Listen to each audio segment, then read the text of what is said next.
ഇന്നത്തെ ചിന്താവിഷയം താല്പര്യമില്ലെന്ന് പറയണം. ആരോട് ചോദിച്ചാലും ആർക്കും ഒന്നിനും സമയമില്ലെന്ന് പറയുന്നു. എന്നാൽ അന്ന് ഭക്ഷണം കഴിക്കുവാൻ പോലും സമയമില്ലാതെ പകൽ മുഴുവൻ ദൈവിക ശുശ്രൂഷയിൽ ഏർപ്പെട്ടിരുന്ന നമ്മുടെ കർത്താവ് രാത്രിയിൽ തനിച്ച് മലമുകളിലേക്ക് വാങ്ങിപ്പോയി പ്രാർത്ഥിച്ചിരുന്നു. അതിരാവിലെ എഴുന്നേറ്റ് നിർജ്ജന സ്ഥലത്ത് ചെന്ന് പ്രാർത്ഥിക്കാറുണ്ടായിരുന്നു.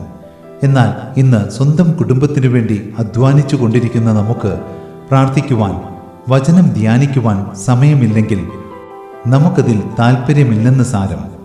സ്നേഹിത, ഇന്ന് ഒരു ദിവസത്തിൽ വാട്സപ്പ്, ഫേസ്ബുക്ക്, ഇൻസ്റ്റാഗ്രാം എന്നിങ്ങനെയുള്ള സമൂഹ മാധ്യമങ്ങളിൽ നമ്മൾ എത്ര നേരം ചെലവഴിക്കുന്നുണ്ട് എന്ന് സ്വയം ചോദിക്കുകയാണെങ്കിൽ പ്രാർത്ഥനയോടാണോ അതോ മറ്റു ചിലതിനോടാണോ നമുക്ക് താല്പര്യമെന്ന് വ്യക്തമായി മനസ്സിലാക്കാം. അതെ, യഹോവയുടെ ന്യായപ്രമാണത്തിൽ സന്തോഷിച്ച് അവൻ്റെ ന്യായപ്രമാണത്തെ രാപ്പകൽ ധ്യാനിക്കുന്നവൻ ഭാഗ്യവാൻ. സങ്കീർത്തനം 1:2.